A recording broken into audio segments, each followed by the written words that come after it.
ladies and gentlemen. Hey, it's 11 o'clock a.m. Eastern Standard Time. My name's Dave McRae. Welcome to McRae Live, episode 35. It is Friday morning, March the 27th, 2020.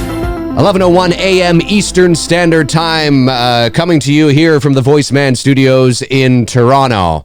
Hope you guys are doing well. Hope you guys are still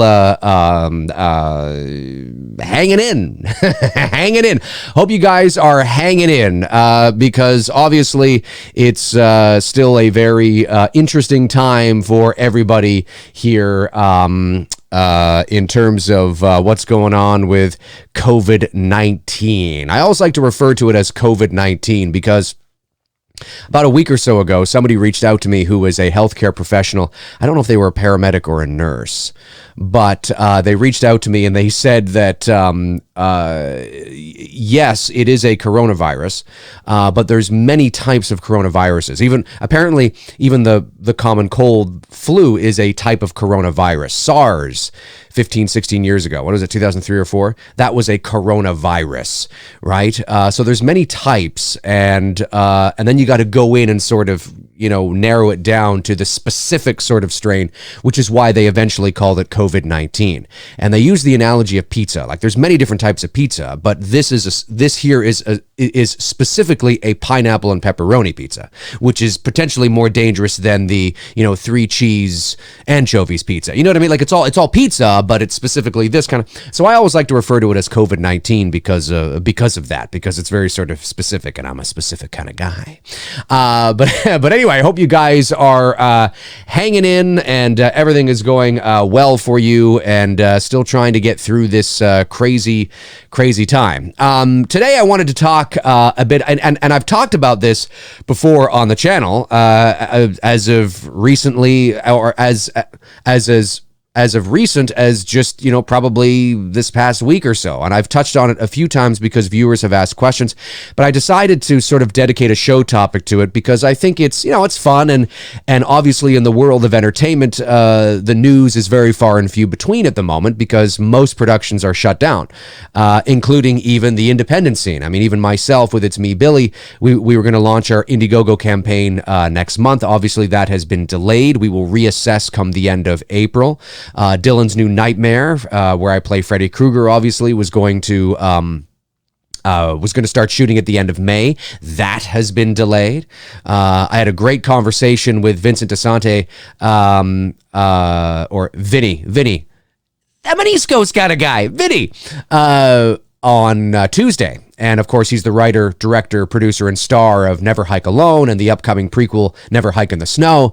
And he just made it under the radar. Like he said during that, conversation, he said, we just made it. Like it was like a week later and this whole thing, like shit hit the fan. If they had not started shooting when they did and maybe planned to shoot just even a week later, they probably wouldn't be able to do it.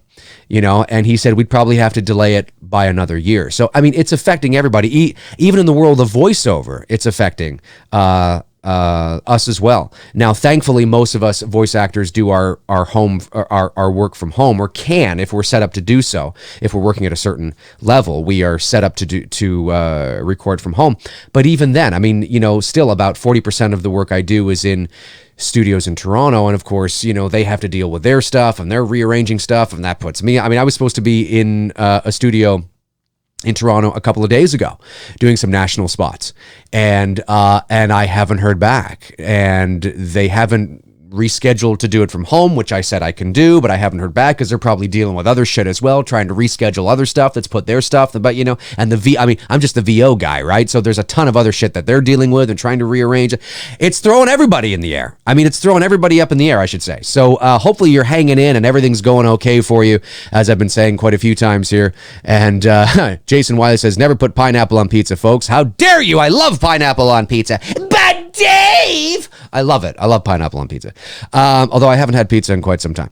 But yeah, hopefully you guys are hanging in. But I wanted to talk today, today's main topic. I want it to be Halloween. Halloween. What a shock, man. You're talking Halloween. Let's talk Halloween. But I just want to dedicate this specific topic to it because I do get asked this question a lot, and that is, do I think Halloween Kills is going to be delayed? Well, here's the situation, folks. Here's the situation. Let me just switch cameras here. There we go. Here's the situation. Look, we are all hoping this. I was about to look up there again. There we go. We are all hoping, obviously, this resolves itself sooner rather than later. And obviously, there are things that we are supposed to be doing, whether that's social distancing, whether it's anti-social distancing. That was just a joke. Whether it's, whatever it is we need to do to, help prevent the community spread of the virus. Because obviously, at first it was being transmitted and passed around by people that had just finished traveling. So if you just come from overseas or come from Europe or China or, wherever, then you were supposed to self-isolate for 14 days, yada, yada, yada. But now, because it's so hard to contain that. Now there's community spread, and there has been for a while. So now it's in the community. So that's why everything's shut down, all that kind of stuff, and it's crazy. And and the people are wondering, is this going to affect Halloween Kills, the release of Halloween Kills, which is scheduled to be released on October the 16th. And my stance has always been this. Obviously, I'm not attached to the production, but knowing what I know about how these things work, I will say that Halloween Kills again, is it possible that by the summer we could be back to quote unquote normal? Yes, it is. It's entirely possible. But you have to plan for the worst and hope for the best. It is also entirely possible that although the warmer months tend to, are not very, are not a good thing for viruses per se. Most viruses tend to die in the warmer months. I've heard some experts say that it's entirely possible if it's lying dormant, and things appear back to normal. It's lying dormant and things appear to be back to normal. It may create a false sense of security. And that when the weather starts to get cooler again, you might see a couple of cases pop up. That's entirely possible. Because really, it's not like years had gone by, right? In terms of say by July and August, it seems to be, under control. It's not like if they get it under control, it's not like all of a sudden then everything is, do you know what I mean? It's like there's a downtrend as well. Like right now, we're still on the uptrend. So we're hitting April 1st in a couple of days, and we're on the uptrend. So let's say by June, we start to hit the downtrend. We hope it's before that. I hope it's before that. We all do. But let's say June, we start to get the downtrend. Well, it may still be a couple of months before who knows what's going to happen, right? But as of right now, Halloween Kills, I think, is okay. It's far enough away that I don't think any knee-jerk reactions have been made. Have Blum and the producers and Blumhouse and Universal, who is the distributor, have they had preliminary talks of what if? Yeah, potentially. They're certainly looking at their slate of movies that they are supposed to be releasing over the next 8 to 10 months, and are taking mental note of certain things. Absolutely.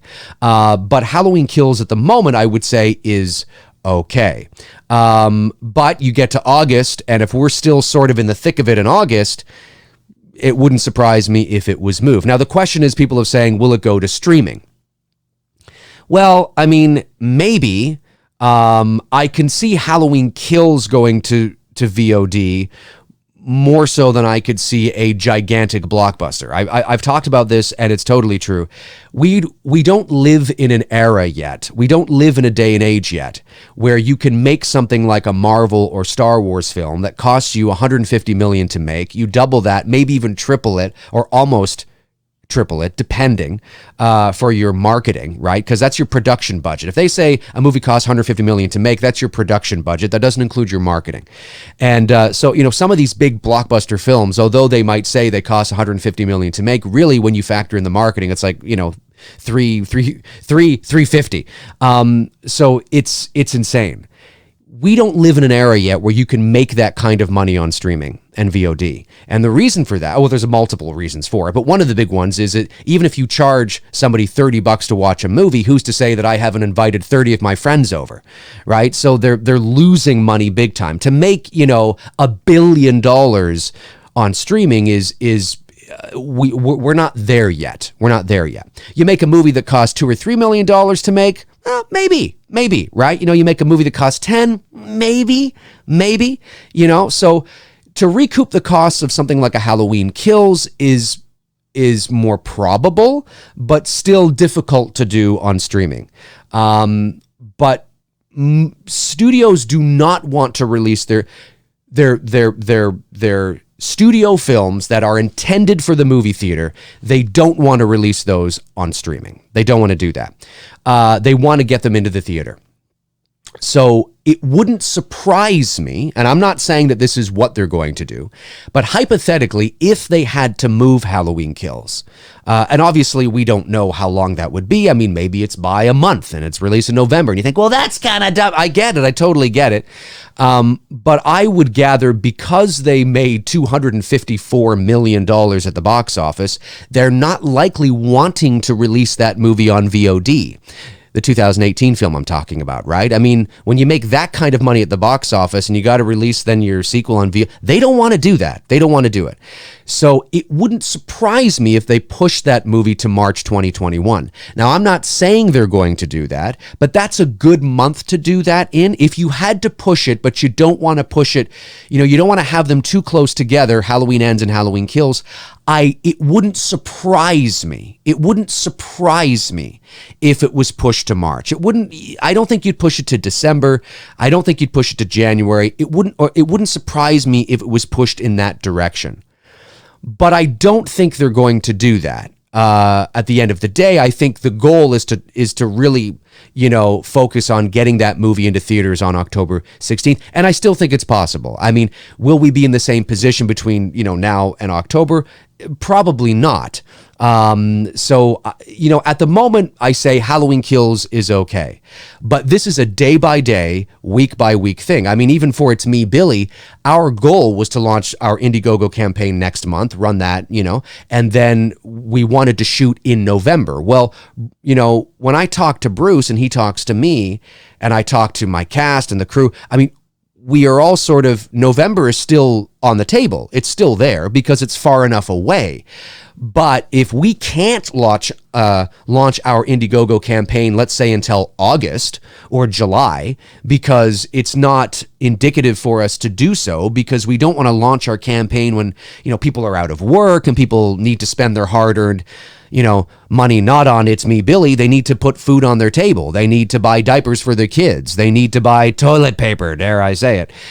So maybe we won't be able to launch till August. Well, if that's the case, we ain't shooting in November. It ain't going to happen, right? But we don't know that. We're not going to know that. I mean, it's changing by the day. It's changing by the week. So thankfully, for all you Halloween fans, Halloween Kills is far enough away where it's okay at the moment, right? It's still okay. But you see a lot of movies that were supposed to be released in May right now and in June right now being pushed, right? Like Wonder Woman, 84 and Fast 9, is it, or 10, or whatever the fuck they're up to. Like, you see a lot of these films getting pushed. Well, if we get into June and July and we're still here, you're going to start seeing films that were supposed to come out in August and September to start to get pushed, and so on and so forth. So fingers crossed that we can get this under control, but it really is a day-by-day thing. When it comes to Halloween Ends, I don't even think that's an issue right now. There was a quote, and I finally found it, and I was a little off on the quote, but to my, in fairness to me, I did always say that I was paraphrasing. It wasn't a couple of months. He said in 3 or 4 months. Jason Blum said this about a month or so ago when talking about Halloween Kills. He says, Halloween Kills, I saw it a couple of weeks ago. It's amazing. It's super big. The canvas of the movie is big. It's much bigger than our normal canvas. I'm sure you heard that quote. It's amazing. amazing. It's super violent, and I love it. Okay, yeah, great.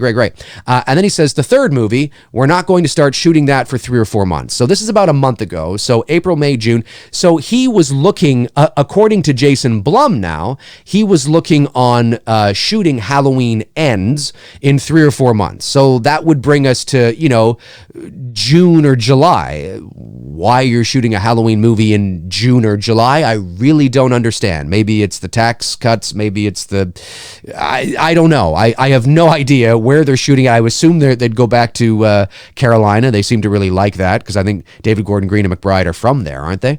So they like shooting there, obviously, to help the local economy and all that kind of jazz too. I would never think to shoot that movie in the middle of the summer. I don't understand that. But if that is the case and that's what they were planning on doing, I can almost guarantee you that although I will say this, that does change what I said before because I had misremembered the quote because I thought he said in a couple of months, which would take us to May at the time that he said the quote. And he didn't say that. He said 3 or 4 months. So I stand corrected. So if he had said a couple of months, there's no way that that's going to happen because that would mean that they were planning on shooting in May. That ain't going to happen. But because he said 3 or 4 months, that would bring him to June or July. It is still possible that they could shoot Halloween Ends in the summer. I don't know why you would shoot it in the summer. And that's not to say that they can't shoot a Halloween movie in the summer and make it look like fall, because most of it will probably be happening at night anyway, because I think it's sort of a foregone conclusion now that we know this. And, a couple of people have reached out to me and said this, that all 3 movies take place in one night. So Halloween 18, Halloween Kills, and Halloween Ends is the arc is one night. That's my understanding. So Halloween Ends probably takes place all at night, so you could probably mask, the more warmer summer feel if you're shooting at night. It's easier to do rather than shooting during the day. So I would say, but it still wouldn't be my first choice. I still wouldn't, again, unless there's a specific reason why I had to. Maybe it's cheaper, who knows? But certainly it wouldn't be my first choice. But if you want to shoot Halloween Ends in July or even August, they could still do that. That actually, based on that quote, that I would say that's still on the table. But even if they can't, let's say this thing goes for a couple of more months. Even if they can't, Halloween Ends is okay because this is probably another 6 to 8 week shoot, maybe. And you can shoot that in the fall. It's unlikely they will shoot it in the fall, primarily because, or at least in and around the time leading up to Halloween 2000, Halloween Kills, because obviously the promotional tour will be ramping up and they will need people to, it's in their contracts, at least 99% of the time it is, that part of the marketing that the studios want to do is to have their stars help promote the movie. So they are contractually obligated to appear on Ellen and Colbert and, film festivals and talk shows and, whatever the case is. It depends on the level of film, obviously. The big, gigantic blockbusters, it's, you see that more of. But certainly TIFF, the Toronto International Film Festival, right here in Toronto, which is the second largest and most prestigious film festival in the world, primarily behind Cannes. And the reason for that is because where it's situated, and it's open to the public as well. Now you obviously have to buy tickets, but it's a great festival, one of the best in the world. And of course, 2 years ago they had their world premiere here in Toronto at TIFF, and I was fortunate enough to be able to attend that. Well, TIFF, hasn't been canceled yet, but again, fast forward a couple of months, that might change. Are they planning on having their world premiere again at TIFF? It would make sense. It worked for them before. I don't see why they wouldn't, but it all depends on whether TIFF is going to go ahead. And of course, at that time, September, October, part of the marketing is the promotional tour from the actors and the director and all that kind of stuff and the producer. And so shooting Halloween Ends in September and October, although ideal for season, might be bit strange, or might sort of jam up against their production schedule, which of course you don't want to do. But you can also shoot but let's say they can't because of COVID-19. I mean, you could shoot Halloween Ends in January. You could. They shot Halloween 2018 in January, I think for 6 weeks, all of January, beginning of February, and they still made their release date in October. So Halloween Ends, I'm not worried about at all. I think it's so far enough away that I think you could shoot it this summer, you can shoot it in January, and still make the release date. But Halloween Kills is I will say there is potential that the movie can be pushed, but we're not going to know until until we get more into the summer. Like, we're seeing summer movies now being pushed and rearranged. We're seeing spring movies certainly being pushed and rearranged. Fall movies we're not seeing too much of because we're not there yet. So once we hit July and August, and depending on what the prognosis is, the long-term prognosis from the professionals and what this is going to... listen, I agree with you. It is unfathomable to think about movie theaters being closed for 8 months. I totally agree with you 100%. I absolutely agree with you. It is unfathomable to think about, restaurants and gyms and bars and nightclubs and, malls and, being closed for 8 months. I agree with you. But what might happen, and this is something to keep in mind, is that it's not necessary. I don't think they'll be closed for 8 months. I doubt that very much. It's going to cripple the economy, but at the same time, it all depends on what's going on. And I can see a scenario. I'm not trying to paint this as doom and gloom, but I absolutely can see a scenario where, we go for another month or so, and then the trajectory appears to be sort of, we're on the up and up right now in terms of positivity, right? In terms of, okay, maybe we got to hold on this, and, we're starting to, and then maybe there's another outbreak. I don't mean a different virus, but maybe we thought we had a handle on it, but we didn't. We thought it went into remission, but it didn't, right? And it seems to be the coast is clear, but all of a sudden it came back for whatever reason, something they missed, something we didn't do, something we weren't, and all of a sudden we got to shut shit down again.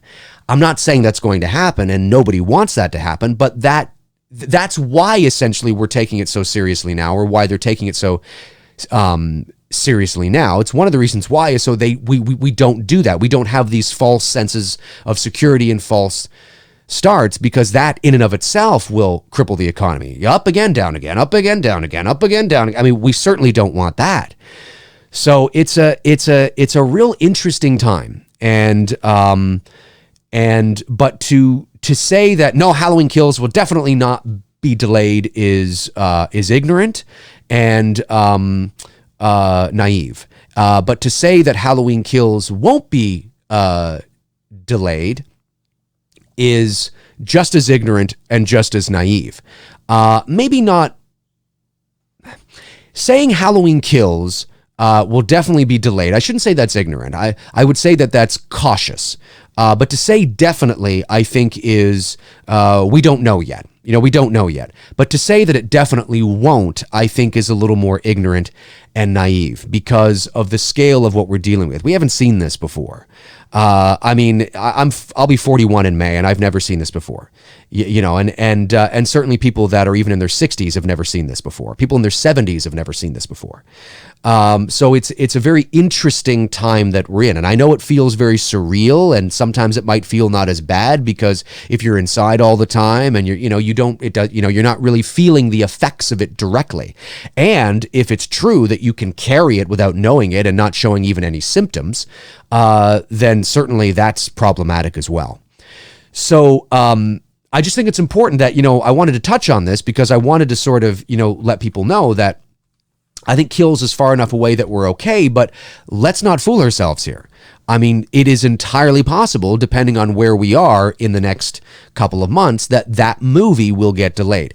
The question is, will it get delayed and pushed, or will it get thrown up on streaming? Let me remind you that studios, films that were intended for box office receipts, no studio at this present time, like I said earlier, wants to put that movie on streaming because they're not going to make nearly as much as they would, especially if it's a highly anticipated, almost, predictable success. Now, nobody's saying that Halloween Kills is going to make $254 million the worldwide box office, but it will probably be a box office success because of the box office success and relative critical and fan success from Halloween 2018. And because you're releasing it in October, it's a horror movie, it's Halloween, it's called Halloween, it's that tradition. It will do well financially. Will it do as well as 18? Who knows? But you want to make that kind of money. And you don't make that kind of money right now on streaming. So we're not there yet. We might be there eventually in the future, but Disney does not want to release, a Marvel film. They don't want to release Black Widow on streaming. They don't want to do that. So they're going to try everything they can. Every studio is going to try everything they can to avoid that, especially when they know that it's a potential blockbuster juggernaut, and that's important to them. But it's early to tell, too early to tell. But I want people to understand that, again, I reiterate because it's very important. Don't think that they're not. Don't think that Kills won't be delayed. No. Let's see where we are in a couple of months. Let's see where we are, because it's entirely possible. Listen, Fast and Furious 9, whatever it is, was delayed a year. Now you're asking yourselves, well, why would it be delayed a year? Why didn't they just push it to like August or something? And part of there's many reasons for that, but part of the reasons for that is because the studios have very specific schedules. There's very specific reasons why certain films are released on certain days. They pay very close attention to what the other studios are doing, what the competition is like, right? What the counter programming is like, right? There's very specific reasons why studios market the films in the ways they do, why they schedule the release dates on the dates they do. They don't just arbitrarily pick a date and say, well, that's good. There's very specific reasons for it. And there's market research to back this up. It's like, for example, Jason Blum said this. I believe it was Blum. And he's right, by the way. He's right, because there's the statistical evidence to prove it. He was asked, and I'm paraphrasing this, but he was talking about movie trailers and why so many movie trailers show so much. And he says because the stats show that the audiences want that. They want that. They've done focus groups and research and stats on this. You may not want it personally, but you're not everybody. You know what I mean? And your friends may not want it, but you're not everybody. But when you look at the average, that's why you see so much, because they look at the research and it shows that the movies that show this much or that much do this well and do that well, and the movies that show that little, this will only do this much and that. They've done this, folks. I mean, they have done this. This is show business. This isn't just arbitrarily, releasing shit and they just kind of, this sounds good or that sounds good. There are very specific reasons why trailers are cut the way they are, why certain information is in the trailer and certain information is not. When you are dealing with multi-million-dollar businesses, this is, there's reasons why, ads are on certain, take shopping malls and Walmart and Target. There's reasons why they put certain products at the cash and certain products at eye level and certain products down here. We don't think about those things, but they've done all this research that item sells the best when it's at eye level at that floor in this aisle. And it doesn't sell well when it's on the bottom shelf in that aisle. And it sounds crazy. It's like, what? Come on. No, it's true. It's true, right? We don't think about those things, but it's true. And they do this kind of thing in show business. They do this it's a business, right? It's marketing. And the market research tells them that when you show this kind of, stuff in trailers, when you show this much in trailers, or when you show this or don't show that, or you have this kind of trailer as opposed to this kind of trailer, they've done this. So, it's crazy. Like when you that's brought to your conscious mind, you start to kind of go, really? Oh, kind of like, I remember when I first began to read about all this and learn about it, and talk to people I know and stuff. There was a part of me for a long while. It was like, I feel dirty. I feel used. I feel used. And it's like, yeah, they're using you. They know what you like. They know what you don't like. They know how to get in here, and they know how to make you do shit without you realizing you're doing it. That's marketing, you know? So, anyway, I'm going off on a tangent, but I find this stuff fascinating. I just find it really interesting. So Halloween Kills, I mean, you know, again, it's okay at the moment, but, you know, let's not fool ourselves here. Oh yeah, I was talking about Fast and Furious. That's right. So the reason why they moved that is they looked at the slate. They looked at the slate of films. They looked at what was coming out in certain dates, and they made the executive decision to go, we want to delay this by a year. That May date is vital to the success of this movie. That May date is going to give us the best probability of success as opposed to releasing this movie in August or as opposed to releasing this movie in November. They've done research like that. It was so important to them that they delayed it by a year. Now, are there other little things that they might be able to do to help with the film in that regard? Sure. But I mean, it's crazy. It's crazy. You know, it makes you feel dirty. You know, it's like, you're fucking using me. It's like, yeah, we are, because we know what you like and we know what you don't like. Because we follow patterns. We follow the patterns of what people do and what the moviegoers do and what the industry does. And we watch the results and the stats and the money. And, you know, and it's interesting, man. It's really, again, this is more of a Cliff Notes version. I mean, obviously, you know, if I worked in marketing, I could probably dial in on real specifics that would make your fucking skin crawl of how, like, you know, but it's fascinating stuff. And you see it all over the place, you know, and Coke ads and Pepsi ads, and, you know, it's all over the place. They know how to get you. So, you know, it's kind of sit and wait, man. It's kind of sit and wait. And I just think it's important that we kind of have that objective perspective and we don't lean either way right now. We just kind of take a neutral approach and say, but be prepared. Be prepared. If you're wanting Halloween Kills, or if you think Halloween Kills will absolutely 100% be released in October, you might be right, but you might be wrong, because this is a day-to-day thing right now. So interesting stuff, man. Interesting stuff. And I love talking about it. I love that you guys are here in the chat room. 163 people watching right now. Just awesome stuff. Let's get to your questions. Let's talk Halloween Kills. Let's talk Halloween Ends. The delay, you know, or the potential delay, you know, whatever you guys want to talk about. Michael Myers fan 1001 sends a super chat and just says, Amjur King of.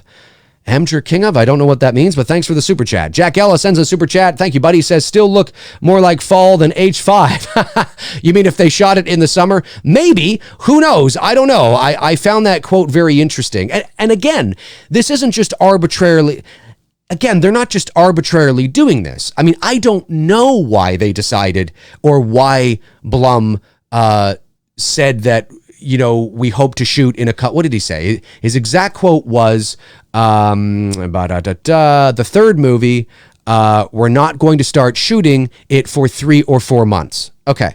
Now, I don't know why, and at the time that would bring him into, you know, April, May, June, July. So that would be June or July. Let's say they start shooting in June or July.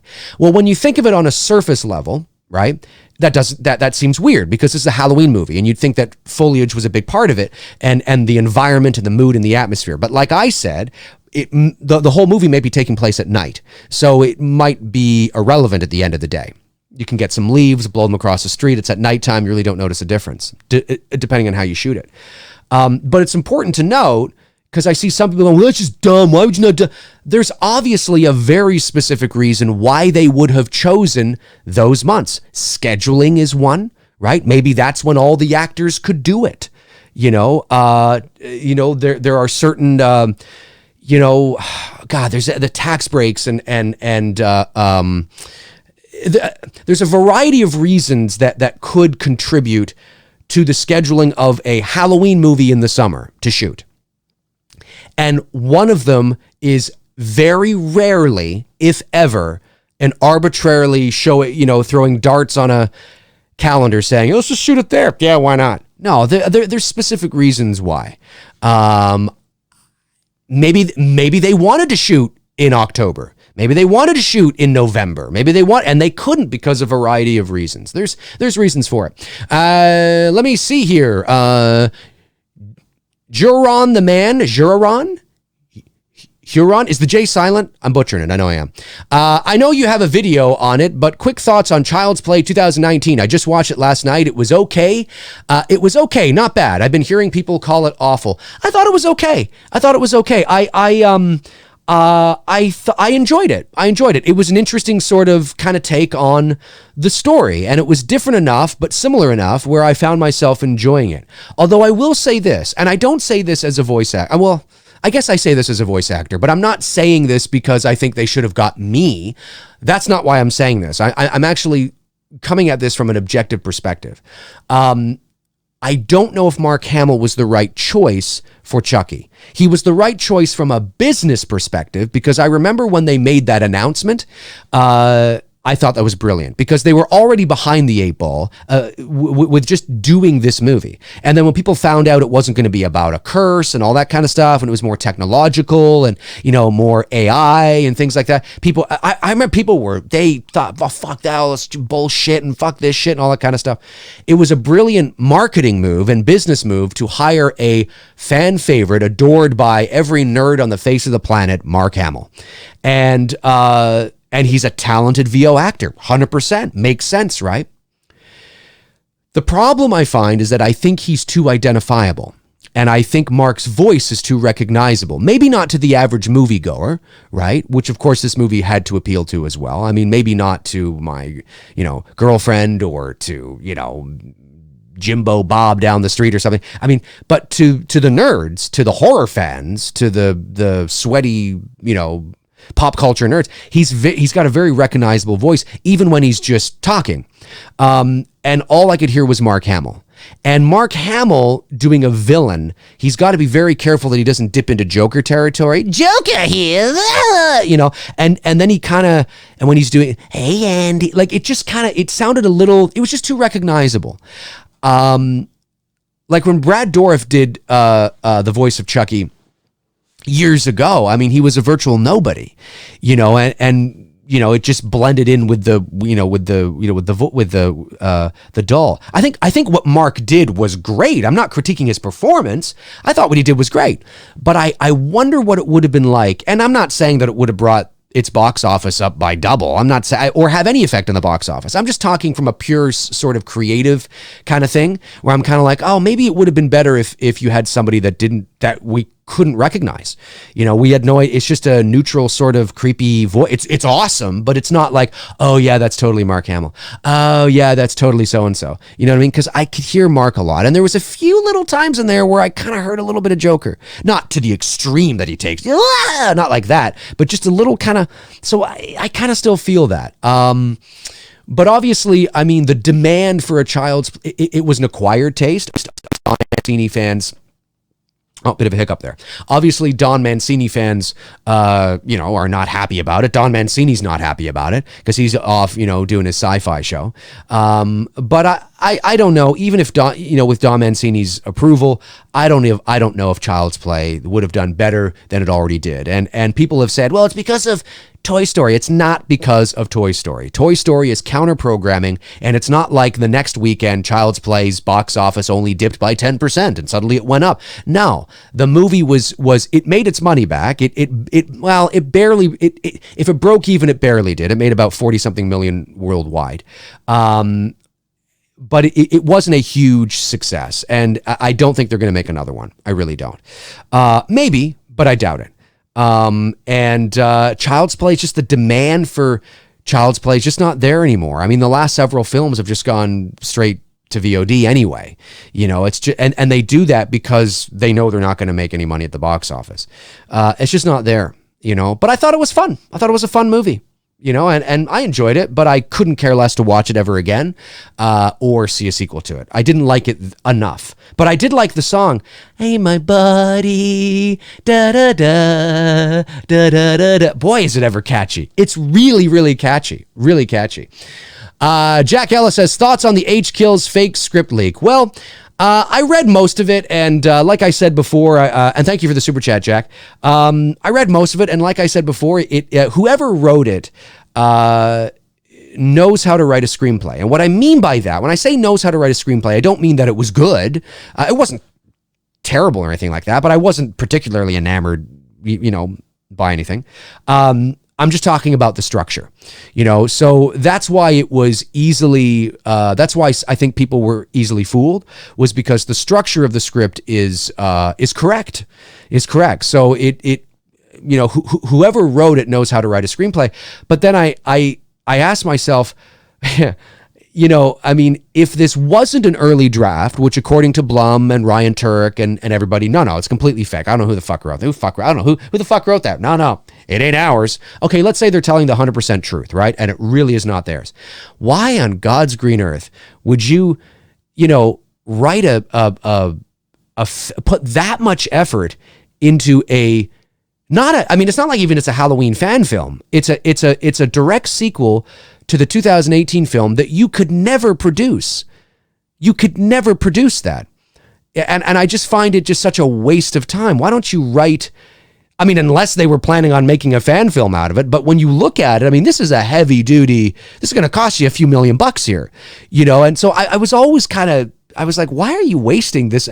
Take the talent you have in terms of understanding how to write a script and write something else. I just thought it was a waste of time. Complete waste of time. That's how I feel about it anyway. Okay, scrolling back to see, no, okay, 3, okay, just making sure. Andrell says, what is a bad movie which ideas were great, but movie is bad, that should get remade? And have you read the novelization of the original Black Christmas? I have not read the novelization of the original Black Christmas. I tend to not read novels to movies that, I don't read novels at all, but I did it come out after the movie? It probably did. I can almost guarantee you it probably did, maybe in 75 or 6 or something. I don't know. I don't like reading novels, period. I'm not a big reader. I never have been. Obviously I can read, but I just don't like to read fiction.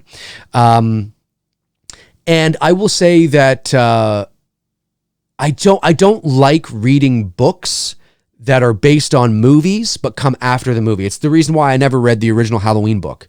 Oh, but it's got this, and I understand what the author does and adds some explanation and backstory, and I hate that. That was never the intention. That's bullshit to me.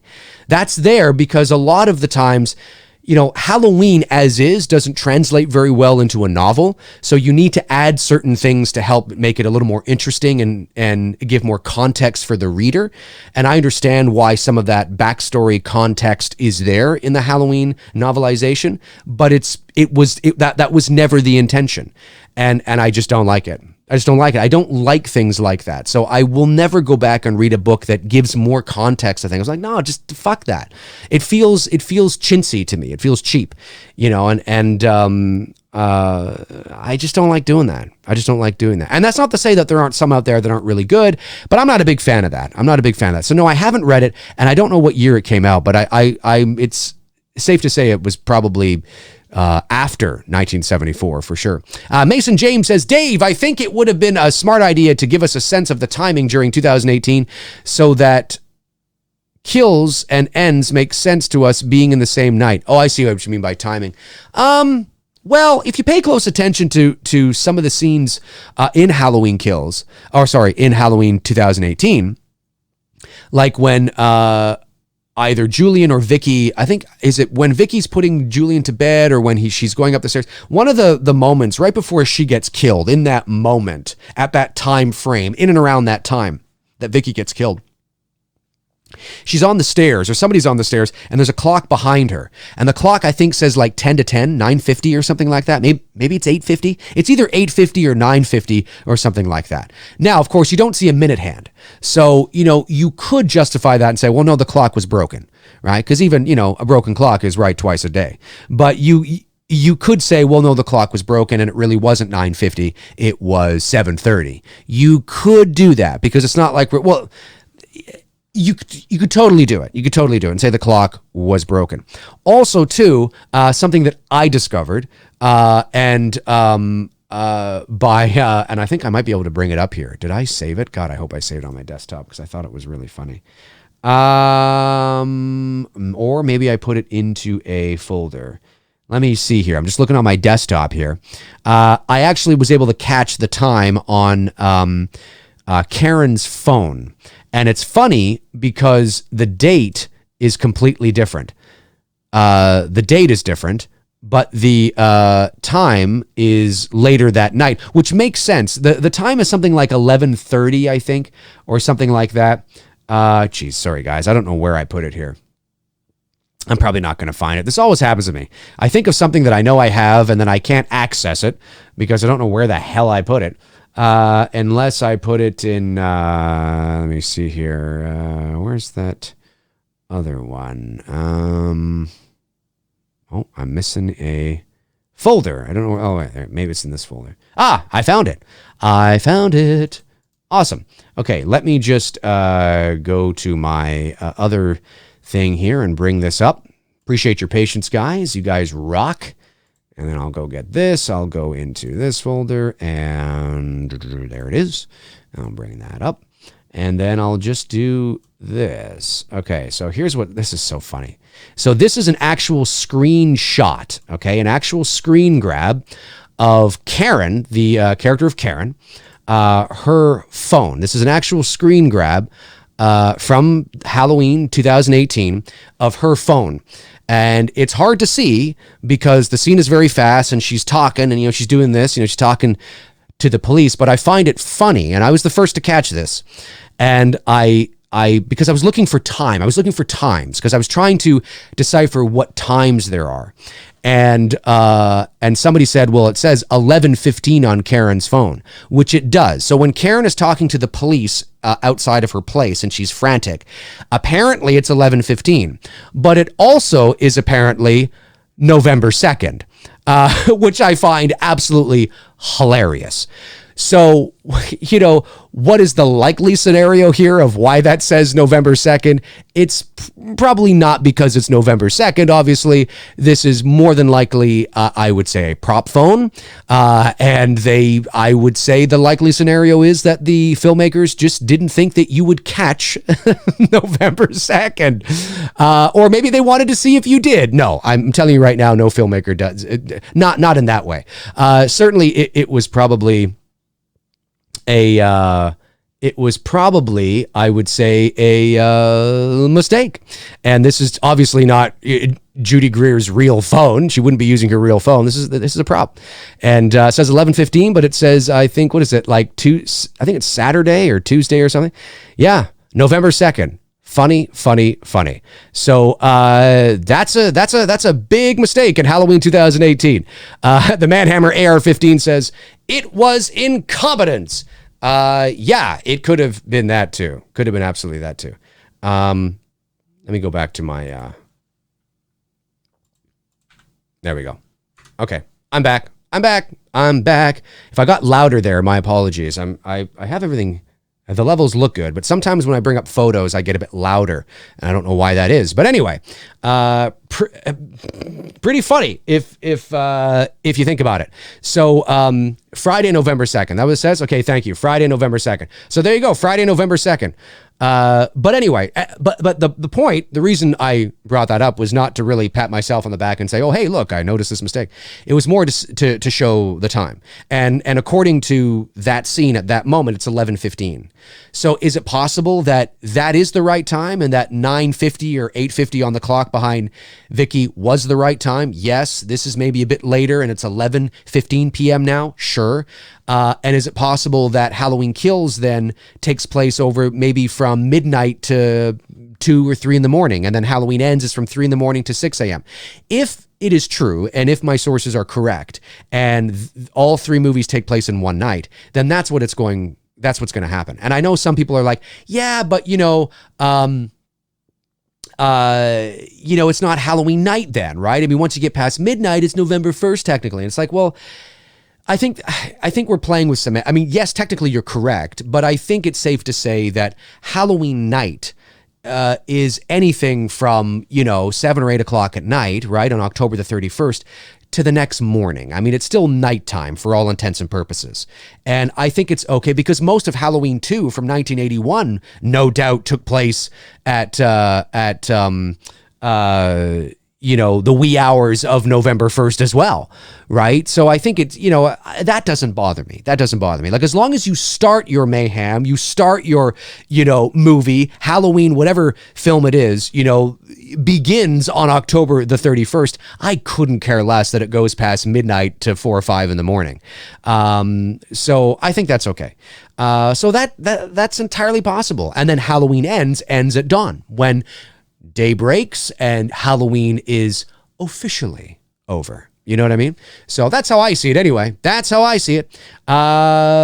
Super chat. Andrew L sends in a super chat, says, "You rock, man." Thank you so much, Andrew L. Really appreciate that. Did I miss any others? I don't think I did. No, I have not missed any others. Great stuff. Great stuff. Reese. Okay, is this Reese Wilson? I think that's right. Reese Wilson, new patron, by the way, Reese. I saw that you signed up for my Patreon. Thank you so much for supporting the channel like that each and every month. Really, really appreciate it. I think it's Reese, hopefully I'm saying that right. You can correct me. Anyway, he sends in a super chat. Thank you very much. Says, "Hey, Dave, do you think the Myers house might feature in Kills or Ends? Flashbacks aside. Perhaps people living in a renovated version of the house."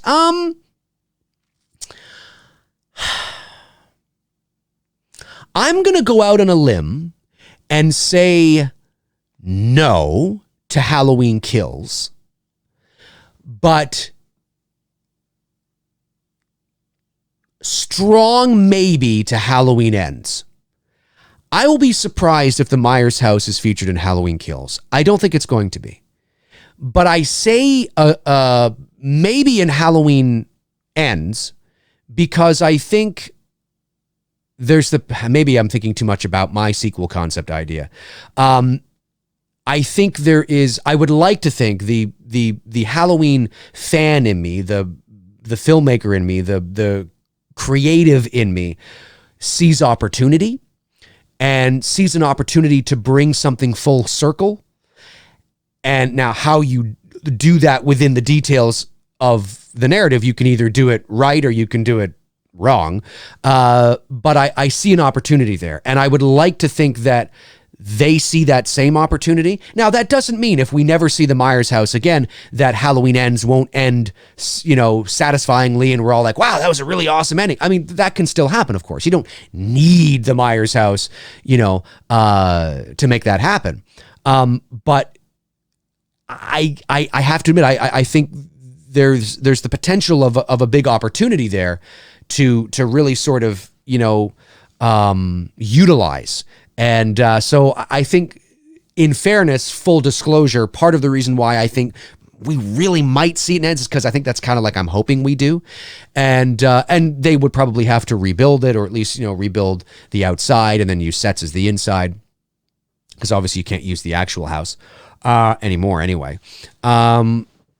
Yeah, that's kind of, but I don't get a feeling we're going to see it in Ends. Oh, sorry, in Kills.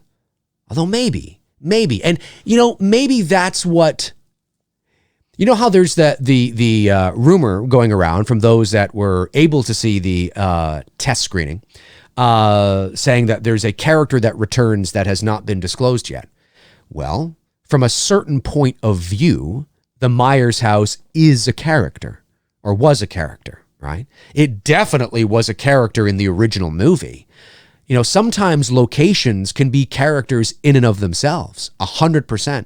If a location is not just integral to the story, but evokes a sense of mood and, atmosphere, and I know you're waiting for that. And there's no doubt. It's like, Shawshank Prison is a character. You know what I mean? The psychiatric facility in Shutter Island is a character in that movie. Like I think you guys know what I'm talking about. And so there's no doubt that the Myers house is a character in that first movie. So from a certain point of view, I'm Obi-Wan Kenobiing it. From a certain point of view, that could be a character returning. I've never talked about that. I don't think that's what they mean, because I generally don't think that's what people think of. But yeah, I don't think it's going to return in Kills, but I'm really hoping maybe in Ends. Justin Simonson? Probably wrong. You think they will leave it as a cliffhanger after ends since Halloween mystery aside? I hope not. I hope not. I think I've said it before. I'll say it again. I think they should end Halloween ends in the way that I ended my sequel concept idea video. Now, when I say in the same way, I don't necessarily mean verbatim in that way, but the idea, and that is to plant the seed of doubt in your audience's mind. It makes it more mature, it makes it more grounded, and I think there's the better probability for long-term success in terms of it holding up. And what I don't want is a cliffhanger ending in the sense of Michael's eyes, opening, or he comes out of a closet, or, anything we've seen before, like something's burning, but his body's gone. You just hear, I was like, I don't want that. We've been there, done that. I think they should take more of the psychological, philosophical approach, and very similar to what I did with my sequel concept idea. And for those of you that don't know, it ends in a certain way, in this big epic climactic ending. And then I have, as Tommy, who's in my sequel concept idea, he's, it's hard to say without giving it away because I don't want to give it away. But let's just say that it ends with the characters thinking that Michael is gone now. And there's no sudden eyes opening or arms coming out of something. No, if you didn't know any better, he's gone. And it just ends with a quote from the television version of the original Halloween, which isn't officially canon, by the way, but certainly they could take this because I think it's such a perfect thing to say or have at the end of this story, which is, and there's several ways you can do it. I mean, Tony has his idea too. Tony Michael, the guy I do Two Dudes and Some Bullshit with, he's got a really cool idea for an ending too, and it totally works. But we're on the same page that way. And my idea was you take when Dr. Loomis from the television version of Halloween is standing in Michael's, I don't want to say cell, but room essentially. I was going to say something else, and he says something to the effect of, "You think you fooled them, haven't you, Michael?" And then he pauses and he says, "But not me." And that's all he says. And it's creepy, it's eerie, and it says so much without saying anything. And that's what I would have, like sort of this drone shot as we kind of come back of the town of Haddonfield, and you see it and you just hear Dr. Loomis's voice. You hear that quote, "You think you fooled them, haven't you, Michael? But not me." And it ends. And you never make another Halloween movie in that timeline.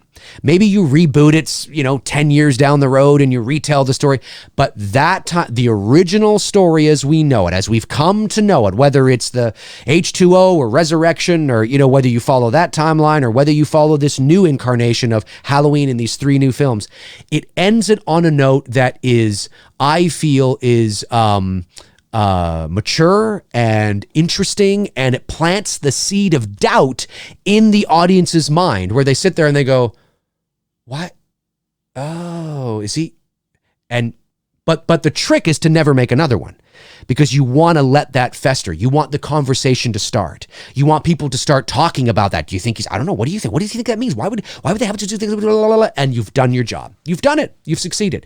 Because it gets people talking, and it gets people wondering, is he? I don't know. No, he's not. Is he? I think he is. No, there's no way he's. Rather than a cheap, cliched, lame ass ending with somebody's eyes opening or something like that. It's lame, it's dumb, and we've seen it 1,000 times before. Have the balls to pull the trigger to do something that is mature and gives a send off that is that's cool, man. That's intelligent. That's intelligent. You know what I mean? And I think that is the way that you should end it. That's how I think you should end it. But you can't make another one in this incarnation. Again, if you want to reboot it, fine, but not like that. Not in that timeline. That's how I would do it anyway. That's how I would do it. And I think I would like to think most fans would be like, that was a cool ending. Because you walk away going, I don't know. Didn't see anything. No shadows, no eyes opening. No breathing, no breathing, no breathing. You know, it's just that line. Why would you put that line? What's going on? You know what I mean? At least that it gets me excited. Maybe you're not excited about it. Maybe you need something more literal, but I certainly don't. The Manhammer Air 15 says, Dave, what if they killed Myers by sawing the shape in half from head to toe? Sure, why not? Why not? Then they could figure out a way to bring him back. Oh, it wasn't Michael Myers. It was the police officer. You know that's what they're going to do. Corey Dean says, where did you get the Jason mannequin? Well, the Jason mask is, I got that at Fan Expo here in Toronto, which happens, although it may not be happening this year because of everything going on. But it happens, it's one of the largest Comic-Cons, you know, if you will, conventions in North America. I think it's either third or fourth, maybe. I'm not sure. They get like 200,000 people over like a 3-day period. It's insane. But anyway, it's called Fan Expo. Happens in Toronto at the end of August every year. And I was there about 3 or 4 years ago, maybe 3 years ago, and I bought that. And they had a whole bunch of hawk masks, as they call them, right? Set up from every incarnation of them. And I got that one, which is the one from part 3, because I like the clean look. Like that's when we're first introduced to him, right? Now the bust that he's sitting on, which is actually not a bust, it's a mask, was sent to me. I can't remember who sent that to me now. Oh, that's so awful. Was it Jim Dorsey? Was it Jim or what? No. Maybe it was. Okay, if you're watching and you sent it to me, let me know. And don't pretend like you did because I'll know instantly. Anyways, it's a Jason mask from part 3. And it sits on a styrofoam head. And then, of course, I just put the mask on top of that. And it just sits in the cabinet there. So that's what that is. So it's not a bust. It's just... Oh, Michael Martinez, you were the one that sent it to me, right? I think you were the one that sent it to me. Yes. Yes, I think you were. Devil's Latex. Yes. They are. The Devil's Latex is a company that does masks, and that mask is from the Devil's Latex as well. The Jason mask. That's right.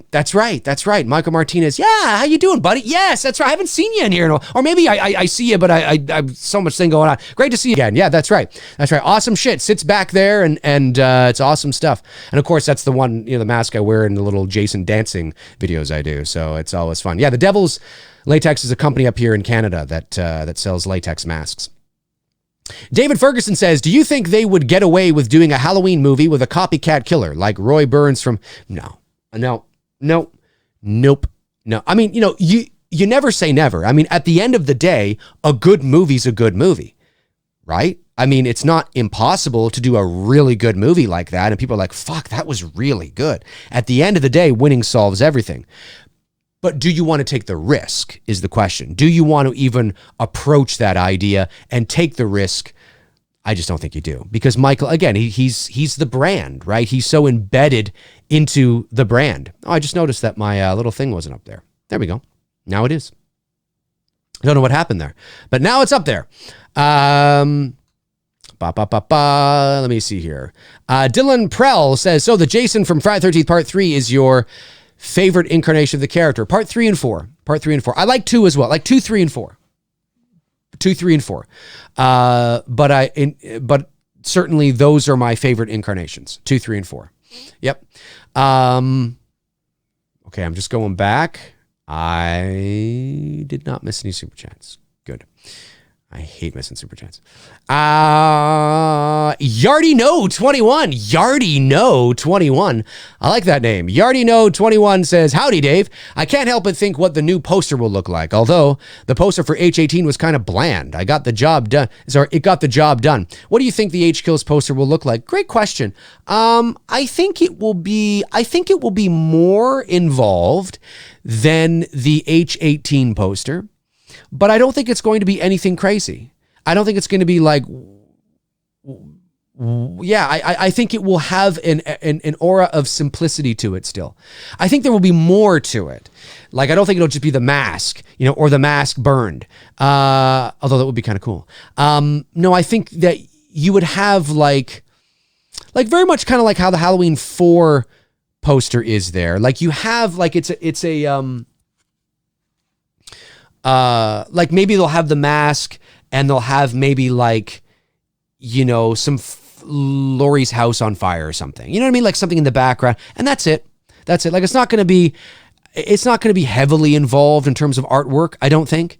Now, will they do one sheets of you know, like they did with Halloween Kills, of cool artwork or something that can technically are official, you know, alternate version posters? Yeah, they'll probably do that again. But when we're talking about the official poster, which is that mask right there, I think it'll be more of the same. Not exactly like that, but the same simplicity. At least I'm kind of hoping so. I think it's, but you can make simple posters look really cool. You really can. That's what I'm guessing anyway. But I could be wrong. I don't know. I could be completely wrong. Let me just. I gotta. Hang on. I see an email's come in here. I gotta make sure. I was expecting my agent to email me. I just want to make sure that this is. This is my agent. Oh, I see. Okay. Ba-da-ba-ba-ba. On the fly. We're live. Okay.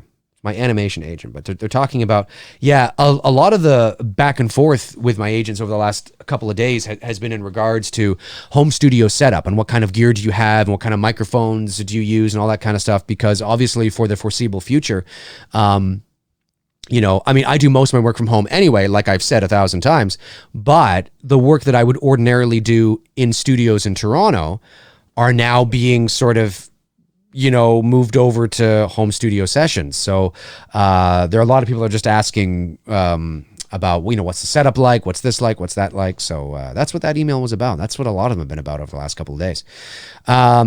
So Crystal Lake Counselor 1977 says, Dave, in the original Halloween, do you presume Myers chose the blank pale mask intentionally, or was it a random choice? That's a good question, because we know why he wears that mask. We know why Carpenter chose that mask. Carpenter wanted a featureless face, and we know that the inspiration came from the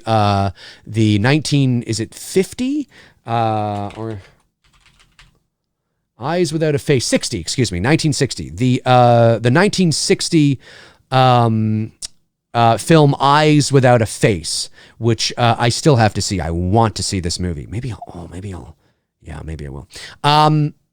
That is where the inspiration came from, because he wanted the white face, the white, blank, pale, emotionless face runs parallel and is symbolic to the emptiness and the emotionlessness, if I can even use that word, it's not even a word, the lack of emotion of the character of the shape of Michael Myers. And although the Emmett Kelly sort of clown mask would have been interesting, and if that was the mask, we wouldn't know any better. That would just be the Michael Myers mask. Certainly there's a reason why Tommy Lee Wallace, and I believe him 100%, why he says, you know, he tried on the Emmett Kelly mask and came out. It was creepy. It was definitely weird, and, you know, it was definitely creepy and unusual. But when they came out with the Shatner mask and the eyebrows ripped off and the thing and the burns and the white, and it was like he says like a chill went through everybody's back. It was like, whoa, now that's creepy. You know what I mean? And there's a reason for that, right? There's a reason. I mean, it's not just it's a cool mask. I mean, it totally projects the character of the shape, you know, and the blankness, the lack of emotion, the lack of conscience and reason, and I don't give a fuck. It's just it's like looking at a cat, you know, like a cat in the wild that's stalking its prey. It's just like this.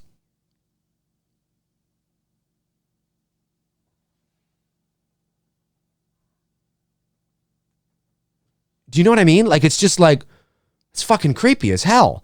You know, like, it's not like the cat's going, you know, there's no emotion, you know. That's one of the things, actually, I about the live action, because everything's animated apart from like one shot, I think, of The Lion King. One of the criticisms was that you're hearing these voices project so much emotion into their characters, but yet the facial expressions of the animals don't really change. And if you're going to do a live action adaptation of The Lion King, yes, that would be realistic. Lions aren't going, well, no, they don't do that. They can't do that, right? So, when you're watching predators in the wild, it is very, that doesn't mean that their eyes won't get like this or their ears won't go down or something, but definitely that pale face, like we know the reasons why it was chosen for the production, why it was chosen by Carpenter and Wallace and why they chose it, because it matched the character. If you want to now dive in, speculate, do you think Myers chose it for that? I don't think so. I think, and if Myers chose it, there would have been something about, I don't think he even knew why he was choosing it. Like, I always approach Michael Myers from that perspective. I don't necessarily believe that Myers is making conscious, not rational, but even conscious decisions based on reason. I don't think he's doing that. I think he's, as Carpenter has said, again, we're talking about the original Myers, because that was your question. He is like a force of nature. And that just simply means it's not personal, right? It's not personal. That's why when Carpenter says he's like the wind, it's because the wind isn't personal. The wind's not tearing the shingles off your roof because the wind hates you. No, the wind lacks conscious reason, conscious understanding, it's not thinking. It's not a thinking thing. It's just doing what it instinctually does. You know what I mean? So it's not personal. So I think if Myers chose that, obviously he chose it, he got the mask. We don't know. Was it the only mask there?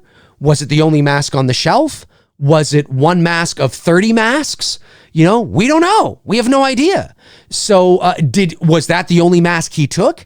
Did he take 4 or 5 of them and then just settled on that one after he finished eating the dog?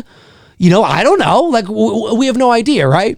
So I would like to believe that, keeping in mind with his character, that if he chose that mask, he doesn't know why. It's suppressed into his subconscious. There was just a feeling maybe about it that was resonating with inside of him that he wasn't even necessarily consciously aware of. You know what I mean? It's just sort of, he was drawn to it. But he wasn't necessarily sitting there or standing there going, oh, I'm a very cold, calculated, emotionless killer, and that mask is very cold, blank, and pale and emotionless, so I'm going to pick it. Yeah. No, I don't think that's how, I don't, not at all. Not at all. It was more of a subconscious thing, if anything. Hopefully that answered that. That's how I feel about it, anyway. Let me see here. Ba-dum-bum-ba. How you guys doing? You guys doing all right? COVID-19, you guys hanging in? Hanging in. I'm wearing my Buffalo Sabres jersey today. Buffalo Sabres, although they suck some serious shit. But hey, the season might be canceled. So, of course, that's great if your team's crap. But it sucks if your team was potentially on the verge of winning a Stanley Cup. That is for sure. Let me just close a couple of windows down here. Couple windows I don't need now that I've already talked about that stuff. Sometimes I'll have certain windows up as with some notes on it, but I want to get that down and that. Okay. Goody, good. Ba-da-da-dun, dun, dun, dun, dun, dun, dun. Ba-da-da-dun,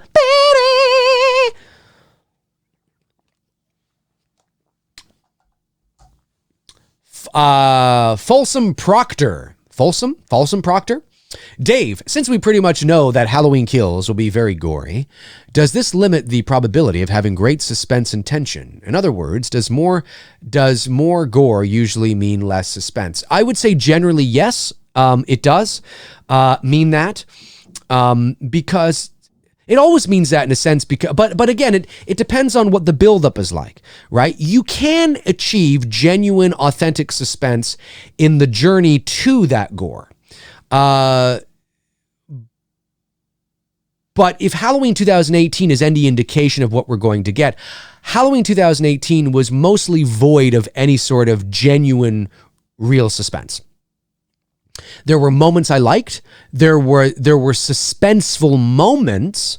Like, I actually found the bus crash scene the most suspenseful moment of the entire film. And specifically when the kid rides up with his dad in the truck and they get out, and there's kind of like, you see the, the bus, on the, the side of the road, and there's some fog, and there's maybe a bit of this droney sort of atmospheric, I don't want to say music, but it's kind of there subtly, but really it's the environment that's there, especially when the kid gets out and he's got his little shotgun and he's walking along. It was creepy, right? The mood, the atmosphere was great. You don't know where Myers is, what's going to happen. You know what I mean? Like we're building to something really cool. But for instance, the gas station scene, there's no suspense in there at all. No suspense at all. It was void of any sort of suspense. Didn't feel a thing. Didn't feel a thing. The Oscar scene, there was a little bit of it, like it was kind of hovering a little bit when Oscar got killed. But like the chasing Allison, didn't feel anything. It was the Vicky kill, no suspense whatsoever, but that's not their fault. That was ruined in the marketing. There just wasn't a lot of suspense in the movie. There were cool moments, but there wasn't a lot of suspense. So if Halloween Kills is going to be more of that, but added gore. So now instead of the, all the kills being, or most of the kills being off screen, we're going to have all the kills on screen, and we're going to show intensity and gore and blood and all that kind of shit, and falling to the ground and chopping off hands, and the body count's going to go from 5 to 25, okay, but then that doesn't mean that you're going to have a lot of suspense, because you have to, the higher the body count, the less suspense, because you have to bring in, that takes up time, right? So in my opinion, less is always more. And look, I understand that this is not the world we live in anymore, and it's not this Halloween anymore, and it's for a newer audience, and I get all that. But you will always achieve, from a storytelling perspective, you will always achieve more genuine suspense when you create more theater of the mind. And I know some people are probably rolling their eyes going, oh, Dave and his fucking theater of the mind. But there's reasons for that. I'm not saying that Kills should do that. I'm not saying that. I'm just, people got to do what they got to do. But you will always create more genuine suspense when you do that, because you're leaving it up to the imagination of the viewer to fill in the blanks. So naturally we're always going to kind of go to that dark place and that dark spot and imagine what the fuck's going to happen. And you're building and building and building. But the less you do that, and the more kills you have to have, because you're upping the ante now, because it's the sequel, and you got to have all this gore and all these kills and high, body counts. There might be certain moments of suspense, where somebody's kind of going into a room, and like, Bob, are you in here? Like, you'll have certain moments, but then it goes away. You know what I mean? And it's not sort of a blanket of suspense like the original Halloween had, or the original Black Christmas had, where even when nothing particularly creepy is happening on screen, you still feel creeped out because there's this blanket of creepiness to the picture. Do you know what I mean? You don't usually get that with high octane, high body count kills, because you gotta reset and restart and reset and get to your conclusions quickly. So, I'm hoping for it. I'm hoping for it. Because there were things in Halloween 18 that I liked. I did. I was like, that was really good. I like that moment. I like that shot, and I want this movie to be, I want them to blow the fucking socks off me. I want this movie to be really good. I really do. But I have to change my expectations for it. I know what they did with 18. Okay, now I know what they're doing. They're making a sequel to that movie now. So, okay, let's go in and, and I've said it before. I have this feeling I'm going to enjoy Kills better than 18. I just have this feeling. I'm going to. That doesn't mean I will. And you guys know me, I will be honest. But I think it's because of where I'm setting my expectations. And again, I got to say this too, because, in my defense, it's not like I had unrealistic expectations for 18. I had what I believe to be appropriate expectations when you tell me you're making a direct sequel to Halloween 1978. Like, there's certain things in that movie that I expect to be carried over because of how important they are to the identity of the film and the relationship of the character of Myers. You know, so I didn't think my expectations were unrealistic. I thought they were appropriate. I just didn't. I saw moments of what I wanted to see, but you know, I didn't. And again, I didn't hate the 18 film. I didn't hate it. I just was disappointed. I didn't think it was a good little slasher. And I say little, I don't mean little in a condescending way. I mean little in terms of the size of its budget. It was a good slasher movie, but it just failed for me as what I think they needed to do for a Halloween movie. But that's me though. But I'm really looking forward to Kills, man. Some people often say too, they'll be like, well, you didn't like 18. And I'm like, okay, well, that's not true. I just didn't think it was, you know, I didn't love it. I didn't hate it, but I didn't love it. But you hate most of the Halloween films. Why do you even bother talking about Halloween then? Because I'm a Halloween. You can not enjoy most of the installments in a franchise. You're still a Halloween fan. You know, I'm still a fan. I'm still interested in what they're going to do. I still get excited to see what they're going to do. I don't go in hoping it fails. I'm not like one of those people that hoped the Rise of Skywalker would fail miserably.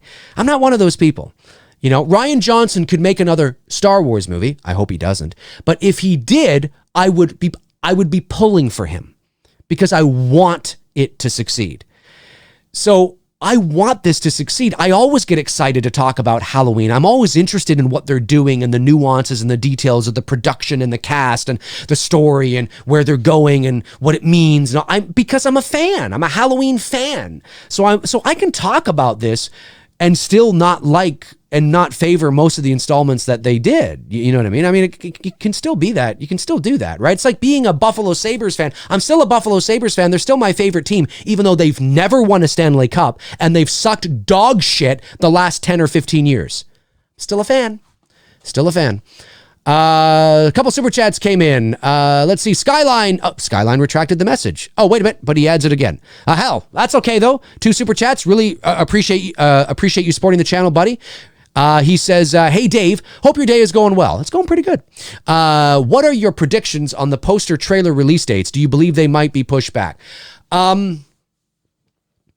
Great question. Okay, well, I still think that the and I said this, I didn't think there would be a trailer at the Super Bowl, and there wasn't. I mean, it's something like $5 million for a 30-second ad. They're not going to do that. No way.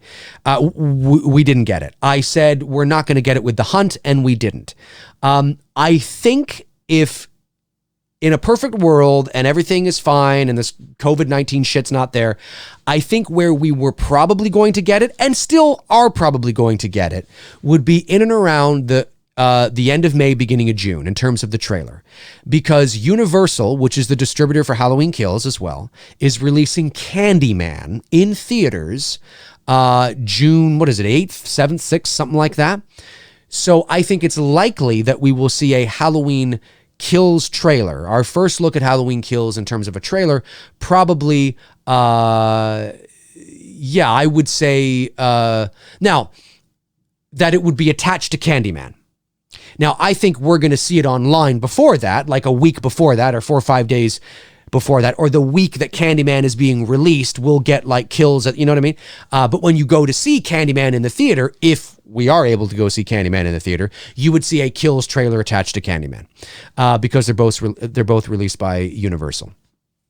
Now, Candyman is not a Blumhouse production, but it is but it is being distributed by Universal. So that's where I think we're going to see it.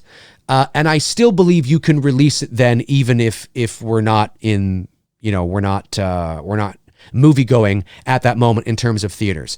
But hopefully the theaters will be up and running by then. That's still several months away. So hopefully they'll be up and running by then. And I still think that is probably, if you were to ask Universal and Blumhouse, if I'm right on that, I believe that they would say that yes, that is still our projected plan. Now again, things could change, but that is when I think we're going to get our trailer. In terms of the poster, I think it'll be before that, and I think it'll be probably sometime in May. I think they're probably going to follow a very similar path that the 18 film took. Now, this COVID-19 shit could derail that, but again, if everything is firing on all cylinders, I think, oh, it's just spat there. Time for some water. I think that is what we're going to get. So poster probably sometime in May. Trailer end of May, beginning of June. And it'll be attached to Candyman. There is a Blumhouse film being released in May that is sort of like a romantic thriller or something. I don't see it being released with that. I mean, maybe, you never know, but I think it would be more when we talk about demographic, when we talk about giving them the best probability of success in terms of the theater, eyeballs in the theater, Candyman. Yep, Candyman. And then of course they're going to release it online anyway. You get more eyeballs online now than you will ever get at a movie theater. So yeah, you release the trailer, beginning of June again. And then people go to see Candyman on the 6th or the 8th or the 7th or whatever it is there. And away you go. There it is. That's what I think. And that's about 4 months from the release of the movie. And that's perfect, So, yep. That is my prediction. That's my prediction anyway. Okay, let me just go back. I don't think I missed any other super chats. Let's see and refresh that. I did not. Good. I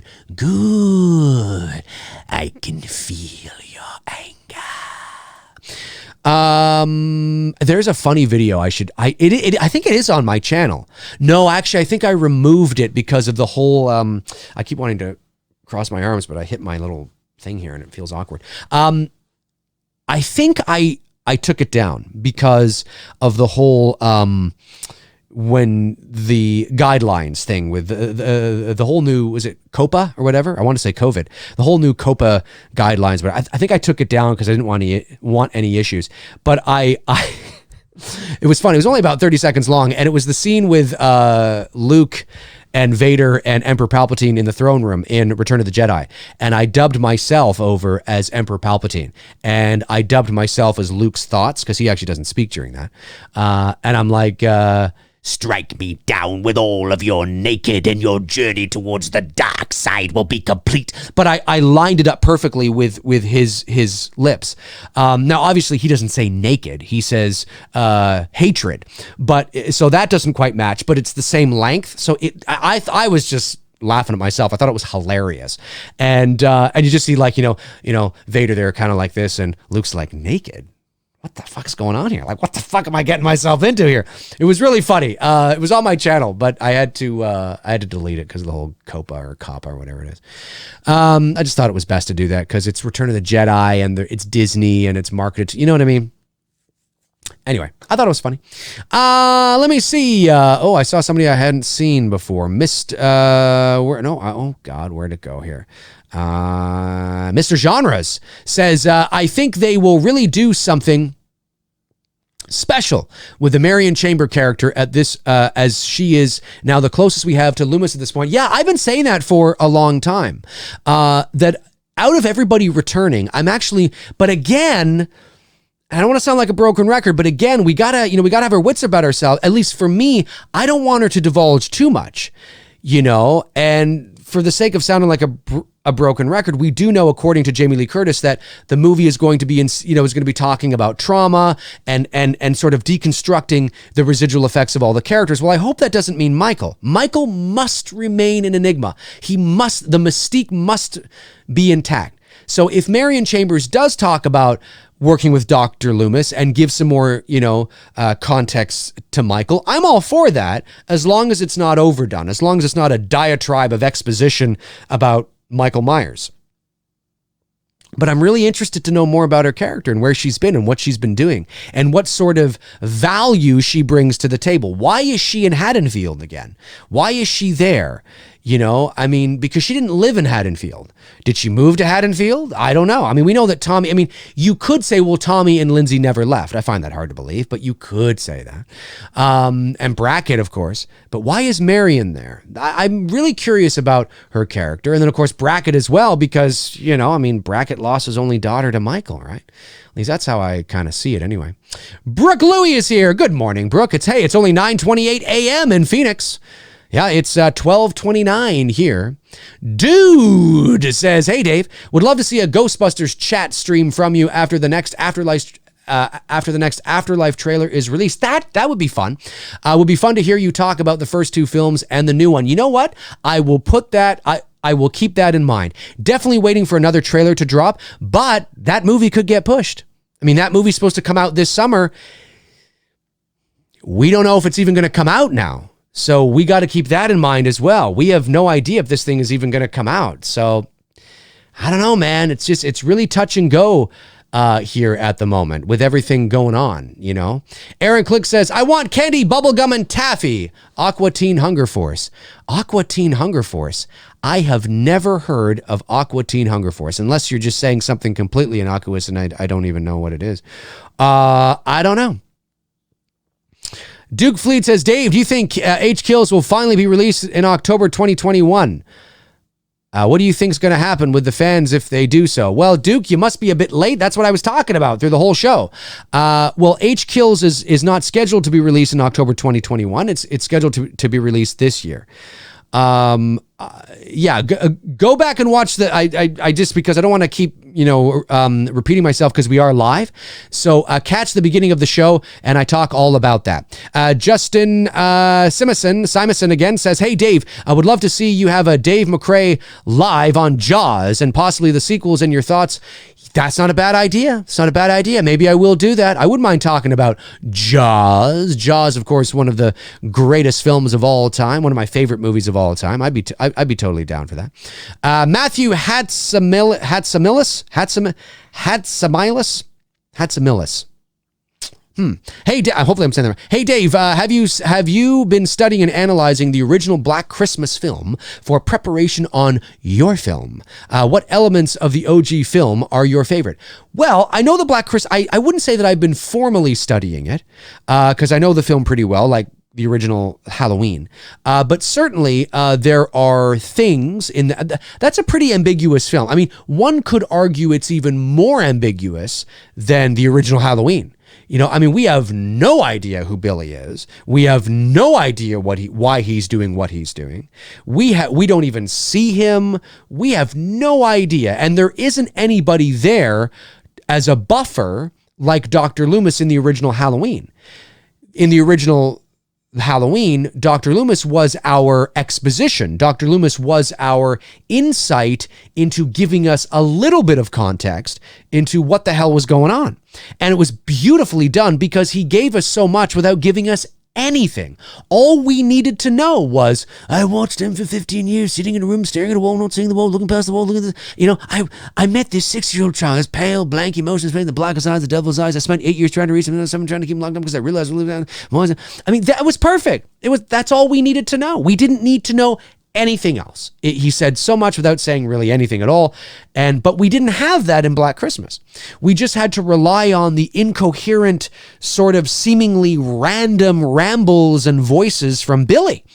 And if you do listen carefully, you can pinpoint certain things, certain diatribes he goes on, take them and come up with a general conclusion of what might be going on. But it might not be going on. There are videos on YouTube that have done that, and there are assessments that I agree with. Of course, if you know Bob Clark and his idea of sort of what was in his mind as he was making the movie about Billy and Agnes and all that kind of stuff.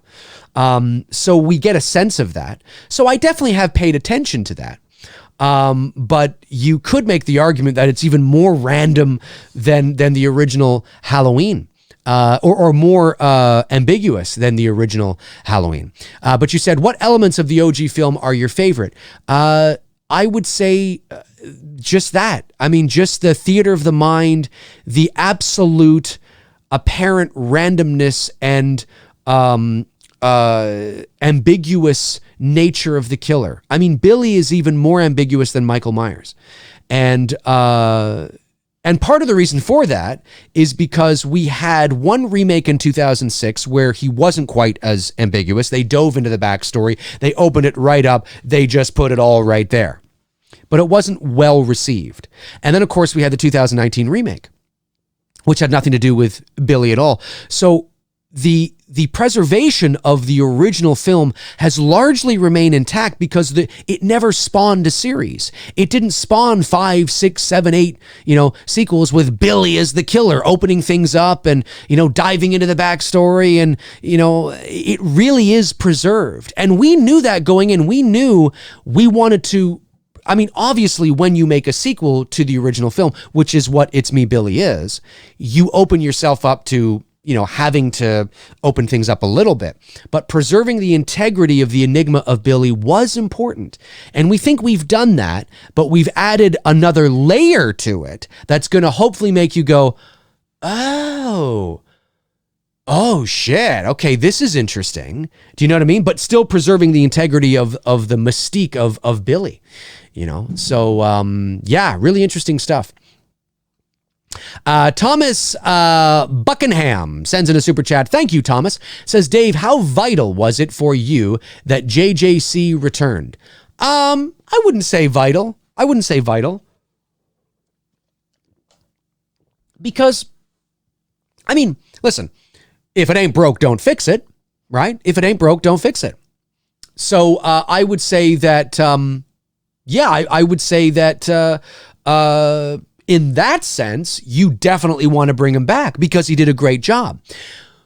But if he didn't want to come back, let's say, or he couldn't come back, you hire somebody of his stature and you work with that individual to emulate what James did. And that is not easy to do, but it's not impossible to do. You don't do what you did with Halloween 2, the original Halloween 2 from 1981, where Dick Warlock was like, how do you want me to walk? And everybody's like, I don't fucking know, just do whatever you want. And so he just randomly chooses this methodic Frankenstein approach. You don't want to do that. It's now more important than ever that we have continuity in terms of that. So it's important, but I don't think it's like, life or death. Certainly you just hire somebody of his stature and you are on the same page with the approach and the person like, okay, totally cool. I'm going to look at what James did here. I'm going to do that so that it looks like it's the same person. And that's what it comes down to. That's what it comes down to is working with the individual to make sure that we believe that it's the same person. But yeah, if it ain't broke, don't fix it. Don't fix it, man. Why would you fix it? It ain't broke. I couldn't be more thrilled for James Jude returning. James, if you're watching, if anybody is watching, let's get James on the show. And James, you don't have to come on camera, certainly, because some people don't, may want to come on camera. That's okay. You can just have your voice on. I'll bring you in through the board. We'll just have your voice. I'll put a photo up, a really nice photo of you like this, really nice one. Like, you're just like, hey, what's going on, and be fun to have you on the show. That'd be fun to get James on and talk about his career and Michael and Halloween. Okay, we'll go for another. Let's go for another. We'll take this thing to 12:45 p.m. So let's go for another 5-6 minutes here. 5-6 minutes. I think I gotta chug more of this water. I see little bits of little spit coming out of my mouth. That's what happens when you talk for as long as I've been talking. Your mouth gets dry and then your saliva is like, oh my God, trying to escape.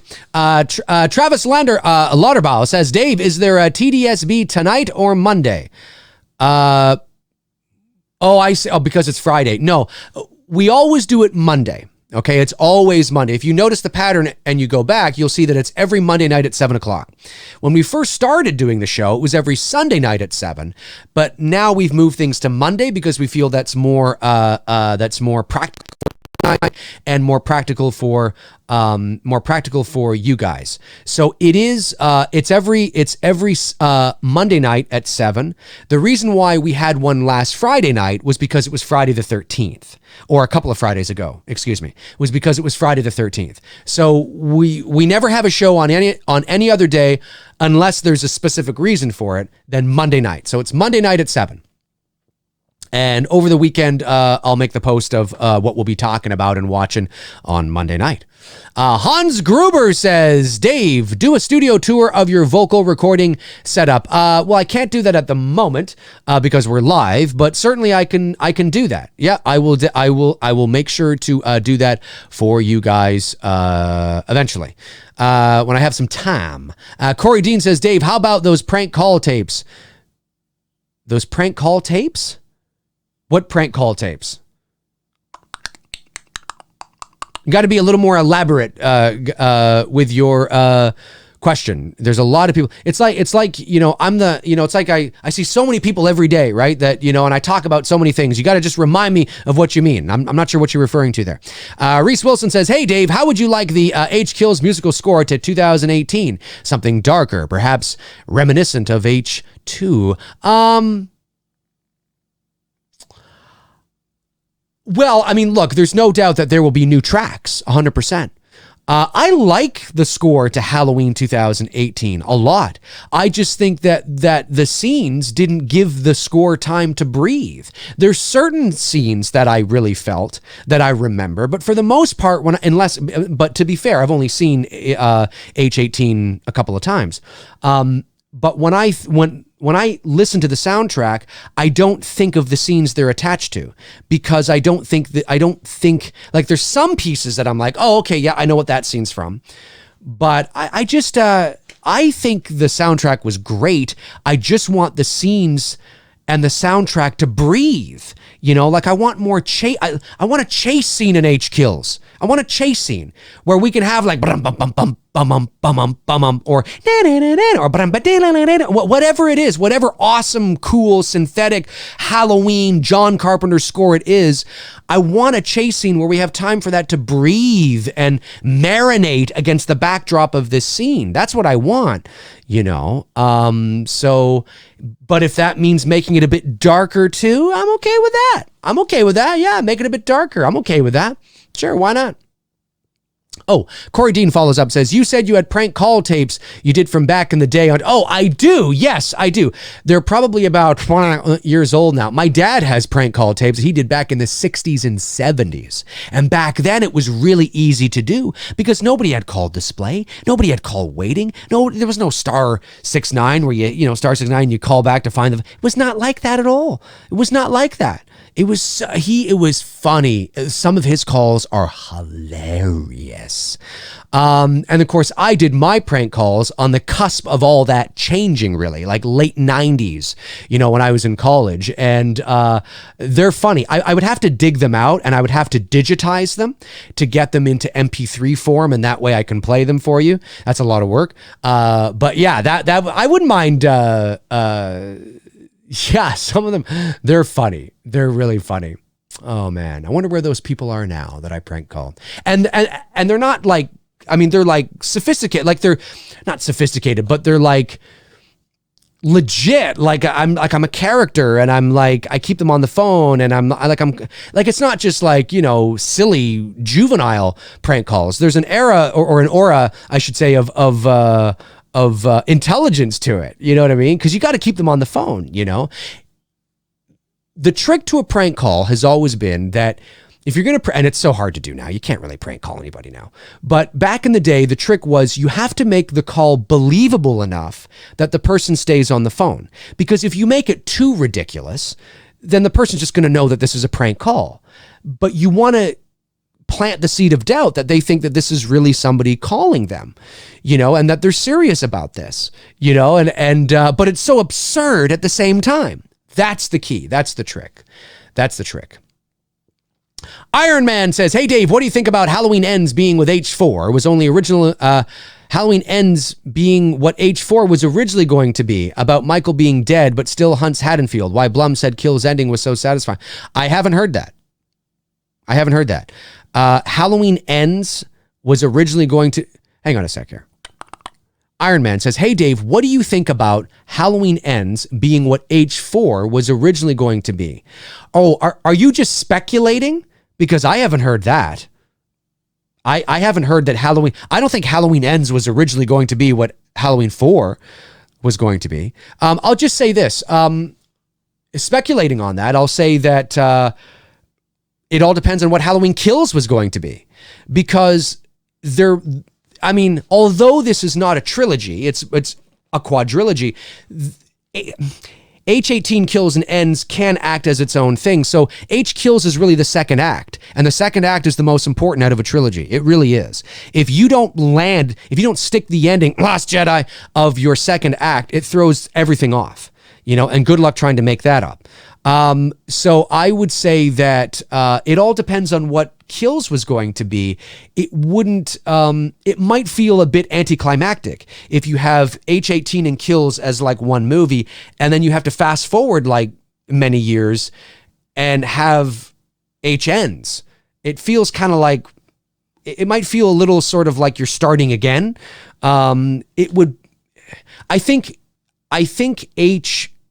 I think the story for H4 doesn't lend itself well to the end of a movie, the end installment of a trilogy or a movie. I think there has to be distance. I think you can only create that if you make it maybe the second film, and in the timeline, in the actual narrative, it's like 5 or 6 years later. Or you actually wait like 5 or 6 years and you make that another installment. I don't know if it lends itself well, because you're trying to keep momentum going, and somehow the H4 original idea might lose that momentum when you're trying to wrap up a trilogy. It just seems a little sort of like anticlimactic, you know what I mean? Because you kind of like you're starting again. You got to wrap everything up because you're essentially doing a trilogy. So that's kind of how I feel about it anyway. All right, last one of the day. We'll take the super chat. DreadMem77, thank you so much, buddy, for supporting the channel. Says, hey, Dave, do you think Dick Warlock's walk as MM was intentional due to the injuries shot that he sustained earlier that night? Well, I was just talking about this. No, it was because if you want the unromantic answer, it was because Dick Warlock asked, how should I walk as Michael Myers? And they were like, I don't know. He never got a straight answer. So he just basically, all right, I'll just walk like this. And that's why he walked like that. That is why he's walking like that. Now, if you want to play the game and, why is he walking like that? Is he walking like that because of the injuries? Sure. Okay. There it is. He's walking like that because of the injuries. Why not, right? Why not?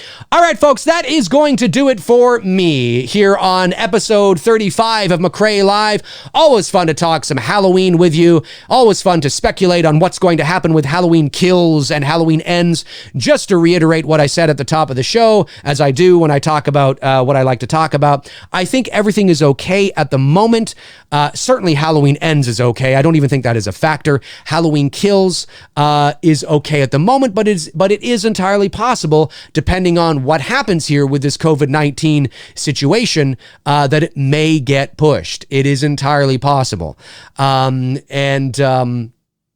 But it really is a day-by-day, week-by-week, month-by-month situation right now. So we just have to sort of keep our fingers crossed and see where we are come June, July, and what the situation is with other movies in and around that time frame, September, October, being pushed or delayed.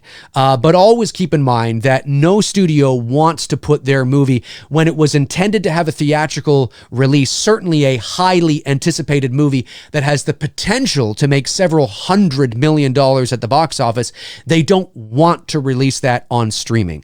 So if they can push it and delay it and still release it theatrically and make it work, they will. At least at this time, in this era we live in right now. That may change because of what's going on now, but we're not there yet. So just keep that in mind. But yeah. Okay, that's going to do it for me. Hey, thanks for all the super chats. Thanks for all the questions. Thank you for supporting the channel in this way.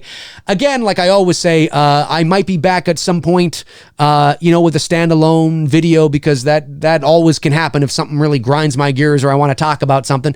But if not, I will definitely be back on Monday night with Tony, 7 o'clock p.m. Eastern Standard Time for episode, what will be 63 now? 64, something like that? 62, 3? I don't know. Of Two Dudes and Some Bullshit. So make sure you tune into that. And for my level 3 patrons, reminder to my level 3 patrons, tomorrow night is Saturday movie night. And we'll be watching, I think it's kind of obvious who won via the voting. But that will be up on my channel. If you're not part of my patron, you won't be able to watch the live feed, but that will be up on my channel tomorrow night, probably around 9:30, something like that Eastern time. Saturday movie night will be up on my channel tomorrow night. So just a reminder to my patrons, that is tomorrow. Yeah, so that's going to do it for me, man. I mean, I'm I'm out of here. I'm going to go grab some lunch and then, just kind of hunker down and, do what I got to do here and not go outside. And, well, no, I am going to go outside, actually, because I do have to go outside. But just stay safe, folks. Stay safe. Anti-social distance when you can. And I will talk to you guys soon. Alrighty, that's it for me. Take care. As Jerry Springer would say, take care of yourself and each other. Cheers.